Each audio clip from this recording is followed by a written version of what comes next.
Today's episode is something different from usual. Today, I'm going to tell you my process for writing an episode of English speaking stories. A process is the way something is done. I'm going to tell you my process for making the podcast and the best way to learn a language in general. Why? Well, I realize that I have thought a lot about the theory behind the podcast, but I have never shared it with you, listeners. Hopefully, this episode will help you better understand how to study languages. If you are a language teacher, it can guide you on how to teach better. Around the time I first started the podcast, I was reading a lot of research about second language acquisition. A second language is a language that you learn after your first language, your native language. So, my first language, for example, is English, and French is my second language. Technically, you can have third, fourth, fifth languages, and so on. But we often use the term, second language, to talk about all languages learned after your first. Acquisition means acquiring, getting something. In this context, it means learning. Second language acquisition is the study of how we learn languages. You might be thinking, why do you use the word acquisition? Why not just say second language learning? Well, that's because we learn languages in a different way than other things. Usually, when we hear the word learning, we think of reading books, studying, and memorization. Memorize means to make yourself remember something. For example, when my parents were at school, they had to memorize poems so that they could recite them without reading them off the page. But languages are not like that. You can't just memorize all the parts of a language. This is because the skill to acquire a language is innate. When something is innate, it means we have it from birth. We aren't born speaking a language, but everyone is born able to acquire one. So, we know that language acquisition is an innate process. We listen to the language around us, people communicate with us, and so we acquire our first language. How we acquire our first language hasn't really changed much in human history, because it works. What doesn't work so well is language teaching, at least for most people. Think of your language classes at school. How many students spoke the language well after years of classes? How many students continued to learn after leaving school? Language teaching is mostly still the same as in Roman times. For thousands of years, we've understood that there is a list of grammar rules that you learn, then you fill in the gaps with vocabulary, and bam, you're speaking a language. Except that doesn't usually happen, does it? Now, some of you might have enjoyed this way of teaching. Some people have brains that understand grammar very well. I'm one of those annoying people myself. But you probably still studied English for years without feeling like you could actually speak it. In the 1970s, a linguist called Stephen Krashen had a hypothesis. A hypothesis is an idea in science that someone is trying to prove. For example, there is a famous story about Isaac Newton. Apparently, an apple fell on Isaac Newton's head, and that inspired him to create a hypothesis. His hypothesis was that things are pulled towards the earth, the ground. This hypothesis became the theory of gravity. Stephen Krashen's hypothesis was this: we learn languages by communicating and understanding messages. He called this the theory of comprehensible input. Comprehensible means easy to understand, and input is information that you put into something. For example, when you press a button on your computer, that is input. It tells the computer to do something. When I speak into the microphone, that is also input. The microphone uses sound as input and records it. Stephen Krashen believed that we acquire language by receiving input, reading and listening that is comprehensible, easy to understand. In other words, we learn language when people speak to us in a way we can understand. When we read books, we can understand. When we listen to podcasts, we can understand, maybe like this one, and so on. In one of his talks, Stephen Krashen gives an example of an experience that inspired his theory. He was working as the director of English as a second language at a university in New York in the 1970s. Next door to his apartment lived a family who had recently moved from Japan. So, of course, he tried teaching English to one of the children, a 4-year-old girl called Hitomi. How did he do this? He encouraged Hitomi to practice speaking. First, he told her phrases to say, "Do you like that ball?" But she said nothing. Next, he gave her the words to say, "Ball, say ball." She said nothing, so then he broke down the words into individual sounds, ba lol ball. Still, she said nothing. He tried making a deal with her, making an agreement with her, saying things like, "I won't give you the ball until you say the word ball." By now, you can probably guess that this didn't work. Then, 5 months later, Hitomi started to speak. By the end of the year, Hitomi could speak almost as well as the other kids her age in the neighborhood. So, what happened in those 5 months when Hitomi was silent? It seemed like she wasn't learning, but she was. She was listening, understanding things in context, and acquiring language through comprehensible input. Now, you may be thinking, hey, I spend lots of time watching TV shows in English, and it's taken me a lot longer than 5 months to be able to speak well. Think of it this way. In those 5 months that Hitomi was in New York, she was surrounded by English all day, every day. And because she was a child, people would be trying to make things easy for her to understand. For those 5 months of the silent period, Hitomi wasn't speaking, but she was acquiring, and importantly, she was communicating.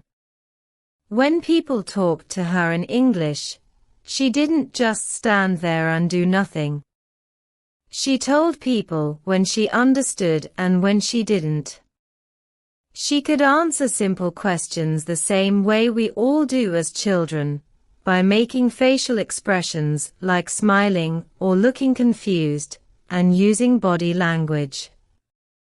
When she was ready, she spoke, and her speaking improved very quickly. Since Krashen published his theory in the 1970s, many other researchers have criticized him. Researchers are scientists who do research, create, and test new hypotheses. In science, researchers often criticize each other, saying that someone else's theory is wrong, or that the answer is different. Many researchers in second language acquisition have criticized Krashen's idea of comprehensible input. However, almost all second language acquisition researchers basically agree with Krashen. Often, they call comprehensible input something different, or they consider it part of a wider idea, for example, implicit versus explicit learning. There is a lot of research that supports Krashen's theory. In 2021, two researchers, Karen Lishman and Bill Van Patten, said that comprehensible input is not a hypothesis, it is a fact. I agree. While teaching, I've seen so many students who hate learning languages, find it scary, and have spent years studying vocabulary lists, but still feel uncomfortable speaking to a native speaker. On the other hand, when I taught them using comprehensible input, like stories, games, conversations, and so on, they started to change. They grew more confident and began to use the language without thinking about it. So, when I started English speaking stories, I used Krashen's theory to guide me. As I said earlier, other researchers have added ideas to Krashen's work, and there is lots of important research on second language acquisition that has happened since the 1970s. However, Krashen's theory is a great introduction to this topic, and I think it is the clearest way to talk about these ideas. If I were teaching this as a class in university, I would talk more about other researchers, but this really is an introduction to the topic. If you are interested and want to learn more, I've put more and more videos on my channel, English Speaking Stories. Today's episode is quite scientific, so if you are finding it hard to follow, make sure to take lots of breaks. In fact, why not take a break now? Go get a cup of tea, go to the toilet, or get some food. I'll see you in a bit. So, the theory of comprehensible input is made up of 5 hypotheses. I'm going to explain each of the 5 hypotheses. Then I'll tell you how they helped me design English speaking stories. The first hypothesis is the input hypothesis. The input hypothesis states, people learn language when they understand input that is slightly above their current level. Their level right now. You might remember in a previous episode, Why You Must Read English Already, I talked about reading books where you understand 98% of the words on the page. This is an example of the input hypothesis used practically. We learn best when we understand almost all of the text or audio, but there is a small part that is new. Often, we can figure out what the new thing means because of the context around it. The input hypothesis is often written as I_PL1. This is a mathematical way of understanding it. I_PL means interlanguage, the form of language that the learner has acquired so far, and PL1 is the new information that is being added. If you add too many new elements, for example, you read a book where you only understand 50% of the words on the page, you will get tired and confused quickly, and you won't learn as well. So, it's I_PL1 and not I_PL020. Many researchers criticized this hypothesis and said that this was unclear what is I and what is 1. However, all popular theories of second language acquisition since the 1970s have agreed with this idea in general. They disagree about what happens in the brain after the comprehensible input, but they agree that it is necessary. Another important thing to add is that input needs to be comprehensible, but it also needs to be communicative. Remember the example of Hitomi. Put punctuation marks where necessary. Earlier, Hitomi was surrounded by children and adults who wanted to communicate with her. She was not learning English from a teacher who only talked about grammar. For language to be acquired, there needs to be communication in the classroom, and for communication to work, there needs to be a goal. That's why I teach using stories. Creating stories and telling stories has a clear communicative goal. Often, that goal is just having fun. Examples of other communicative goals are learning more about the students in the class, discussing serious issues, or working on a project together. If you're learning by yourself, you might think that reading books and listening to podcasts isn't communication, but it is. I'm communicating a message with my stories, and when you read them, you are thinking about what they mean and whether you like them.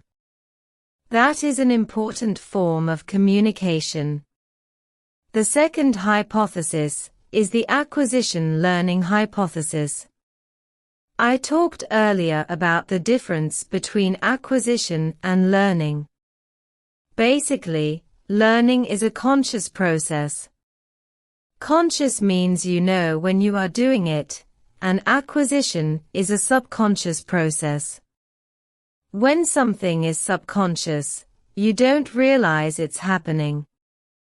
So learning might be studying grammar rules, and acquisition might be understanding the meaning of the word ball by meeting it in lots of different contexts.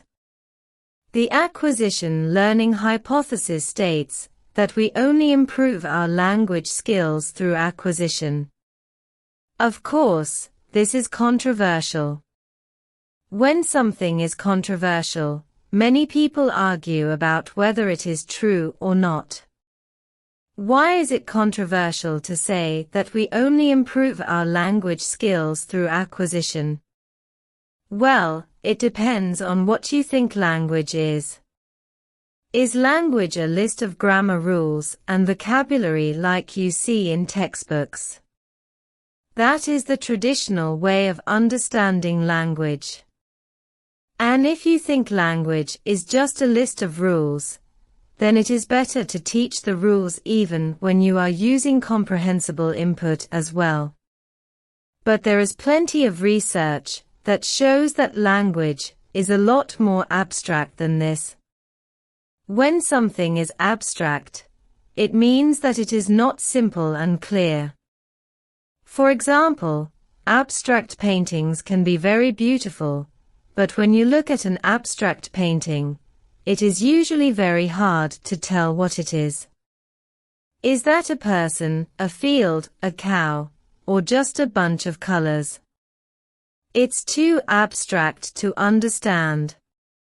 Researchers such as Bill Van Patten say that the language we have inside our brains is very abstract.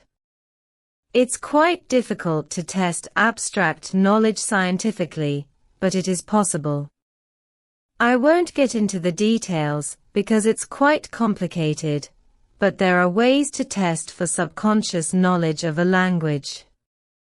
And now we can even use machines that look at people's brains while they use language. In my own experience, I can usually tell when a student has mainly used conscious learning instead of subconscious acquisition.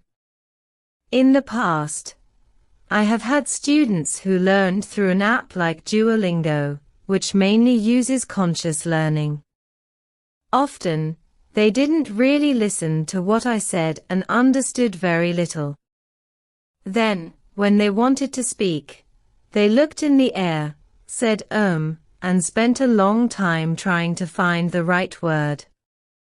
It was like their brain had put the words in a box of facts, and not in the box of language. The monitor hypothesis is Stephen Krashen's third theory. The concept is that we have a monitor that lets us hear and adjust how we use language. For instance, you use your monitor to proofread the grammar and spelling when you write a document. You use your monitor to check that you are using the correct words when you speak in front of an audience. In essence, the monitor is the internal voice that improves our writing and speech. The monitor hypothesis states that consciously learned language can only be used to monitor our output, our speaking and writing, after we've already said or written it. But the original speech and writing come only from our subconsciously acquired language. Think of it this way. Maybe you find the present perfect tense really hard in English. I know a lot of learners do. So, you study all the rules, learn how to make the tense, and what situations to use it in. But often, you say something and then only realize afterwards that you should have used the present perfect tense. Or you know when to use the tense, but form it incorrectly. These are examples of using your monitor. You won't be able to use the present perfect tense naturally until you read and listen to enough English. Until then, you have only learned, not acquired, the language.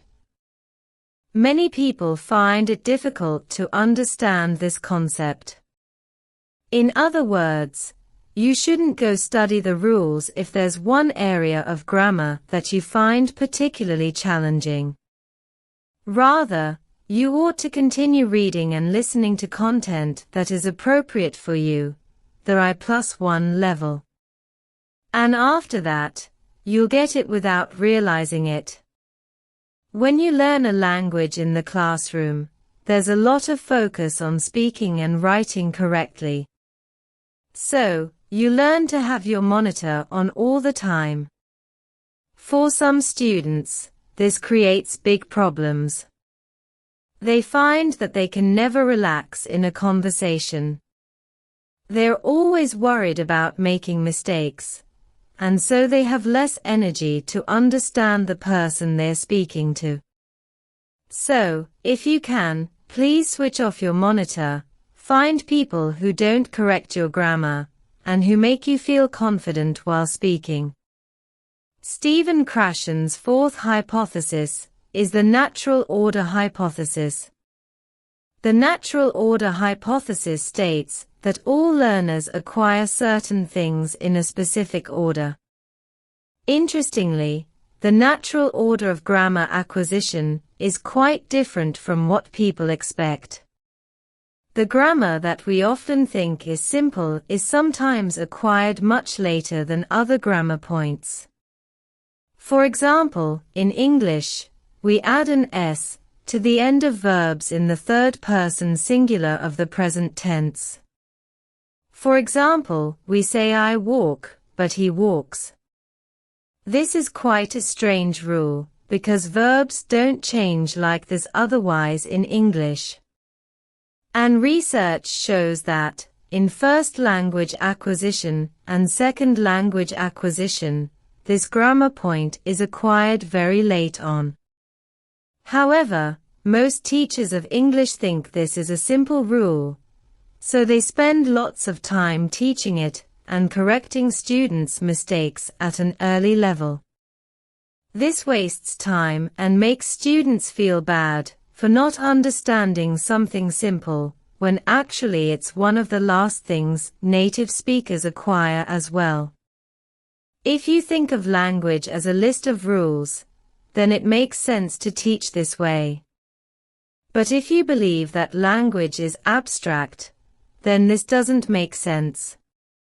Since Krashen's original theory, research has shown that this idea is true, and that actually, there is a natural order for many parts of language.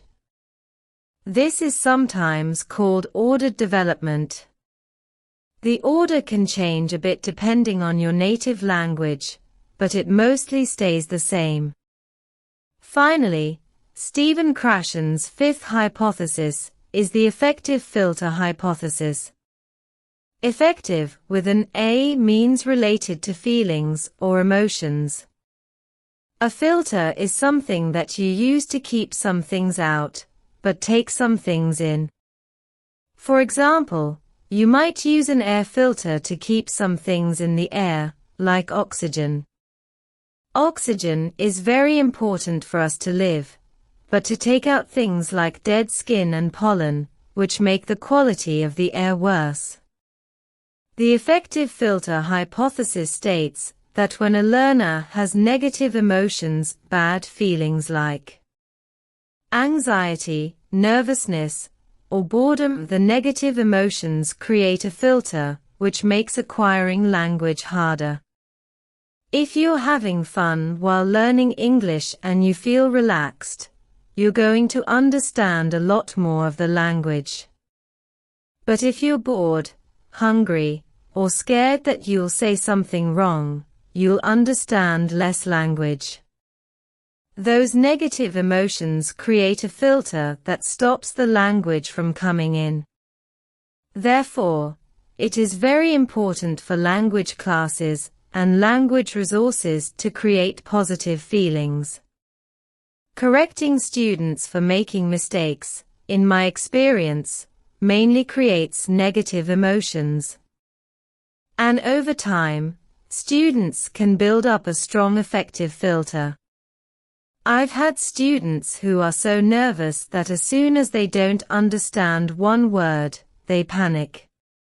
They get anxious, and then they cannot understand anything. So, these are the 5 hypotheses that make up Stephen Krashen's theory of comprehensible input. I'll just remind you of what they are, then we'll take a break, and when we come back, I'll explain how I use them to make English-speaking stories. The 5 hypotheses are: 1. The input hypothesis. We acquire language best when it is just a bit above our current level, or I+1. 2. The acquisition learning hypothesis. Subconsciously acquired language and consciously learned language are separate, and improvement comes only from acquisition. 3. The monitor hypothesis. Consciously learned language can only be used to monitor our output, our speaking and writing, and not to actually speak and write. 4. The natural order hypothesis. All learners acquire language in a certain order. 5. The effective filter hypothesis. Negative emotions can create a filter, which makes acquiring language harder. That was a lot, huh? Your brain must be hurting now. So, let's take another break. You could even go and sleep for a bit, or come back to this episode another day. Don't worry, I'll still be here. Back in the past when I taught English to groups, the issue always was, how do I make myself comprehensible to all these people? It's the same question I had when I started English speaking stories. I already knew how to make my classes and my podcast fun with stories, of course. This isn't an original idea of mine. There is a language teaching method called TPRS, Teaching Proficiency Through Reading and Storytelling, which uses storytelling and theater to teach languages. But when you teach in a real-life classroom, there are many ways to make yourself comprehensible. You can draw pictures, make gestures with your hands, and translate individual words. Plus, students can tell you when they don't understand, and then you can explain. Often, students come from similar language backgrounds, so you can use words you know they'll understand. For example, if I'm teaching Spanish students, I know they'll probably understand the word comprehensible because it's similar to the Spanish word comprensible. These words are called cognates, by the way. Another example of an English-Spanish cognate is nation and nation. However, using images or gestures is not possible with podcasts, and I wanted the podcast to be accessible to listeners worldwide. Therefore, I was opposed to both translation and the cognate method. I tried to explain myself in two main ways. I was able to define words and occasionally even convey meaning through sound. For this reason, I divided the stories into 4 levels: beginner, pre-intermediate, intermediate, and advanced. Fortunately, there is a fantastic resource called English Profile, which tells you what words belong to what language level. They use data from English language exams around the world to decide which words were beginner words, which were intermediate words, and so on. They align the levels with the Common European Framework of Reference, or CFR. You might have heard of the CFR before. It has 6 levels: A1, A2, B1, B2, C1, and C2. The beginner level episodes of English-speaking stories are A2 level, the pre-intermediate episodes are B1, the intermediate episodes are B2, and the advanced stories are C1 level. I decided not to do A1 or C2, because A1 is very hard to teach without using translation, drawing pictures, and so on. And when you're at C2 level, you can usually start using resources that native speakers would use, for example, reading Harry Potter or watching the TV show Friends. Every time I write a new story, I decide what level it's going to be. Then, I use the English Profile vocabulary lists to make sure that all the words in the story are at the same level or from a lower level. I also try to include around 10 new words, which I explain the meaning of at the start of the episode. These are always words from a higher level. So, when I write a beginner-level story, I try to only use A2 and A1 level words. But maybe I want to use the word smile, which is a B1 level word. Then, I will make sure to introduce smile earlier in the episode and explain its meaning. This is following Stephen Krashen's input hypothesis. English-speaking stories bases its approach on the acquisition learning hypothesis and restricts its input to only understandable language. I teach words in context and hardly ever discuss grammar on this blog. Since I am powerless to prevent you from using your monitor while you are speaking or writing, the monitor hypothesis has little bearing on my podcast.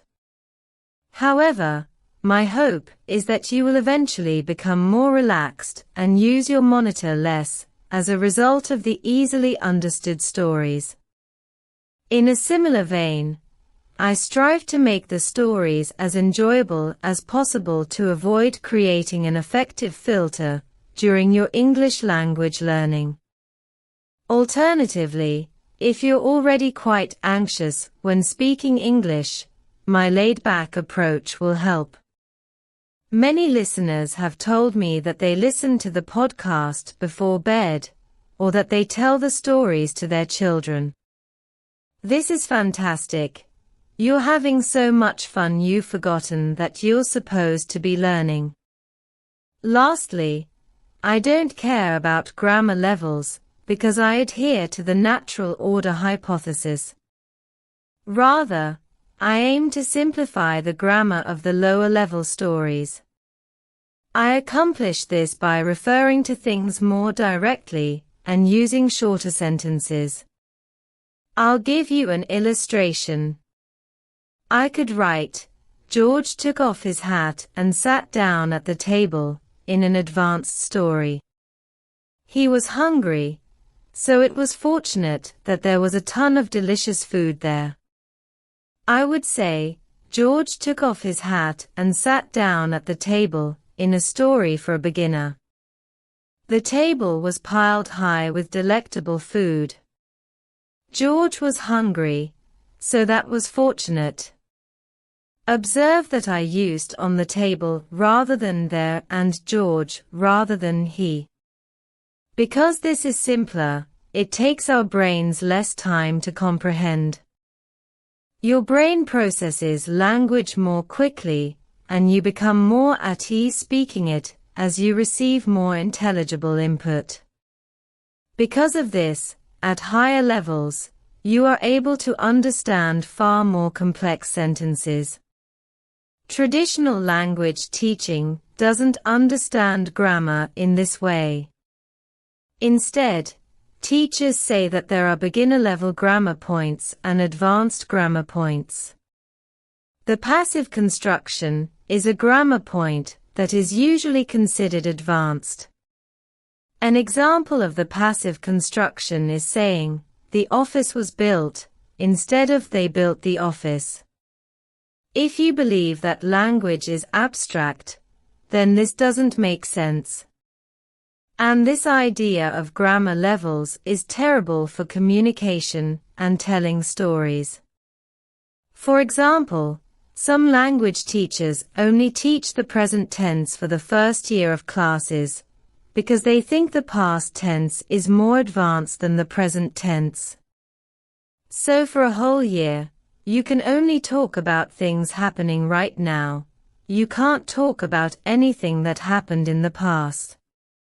I don't know about you, but I can't tell stories that way. Sometimes I need those advanced grammar points in my beginner-level stories. And to enjoy a story, you only need to understand the meaning of what is happening. If you don't know all the little pieces of grammar, yet that's fine. You will acquire them later, after seeing the grammar enough times. Okay, this is all sounding quite abstract. So let me give an example. I'm going to give you 3 sentences. They are all talking about a similar idea, but they start with simple grammar and go up to advanced grammar. However, I have changed one of the words to a made-up word, a word that is not real. See if you can understand. I blown the cake, and she arrived. I had just blown the cake when she arrived. She's already here, but don't worry, the cake has been blown. Did you understand the meaning of the first sentence better than the third? Maybe a bit, but you're still not sure what Blaney means. But if I say, I cleaned up the cake, and she arrived. I had just cleaned up the cake when she arrived. She's already here, but don't worry, the cake has been cleaned up, then you probably understood quite well. It doesn't matter that I used higher-level grammar in the second and third sentences. You probably understood those sentences a lot better than the Blaney ones. So that's why I focus on teaching words and not grammar points, ph. So that's it. That's Stephen Krashen's theory of comprehensible input, and that's why I do the podcast the way I do. Well done for listening to all of this. You now understand language acquisition better than most people. You now understand language acquisition better than a lot of teachers. Now when you want to improve your English or pick up another language, you can have more fun and acquire language much faster. And if you're a teacher, hopefully, this has given you lots to think about. If you're thinking, this is all great, but where can I find good comprehensible resources for learning languages? I recommend you go to my channel, English Speaking Stories, and watch all of the videos. You will learn more and more. When you go to my channel, you get a free video with my top 10 language learning advice, and I'll upload every time there's a new episode of the podcast. You can even watch and download from my channel, English Speaking Stories.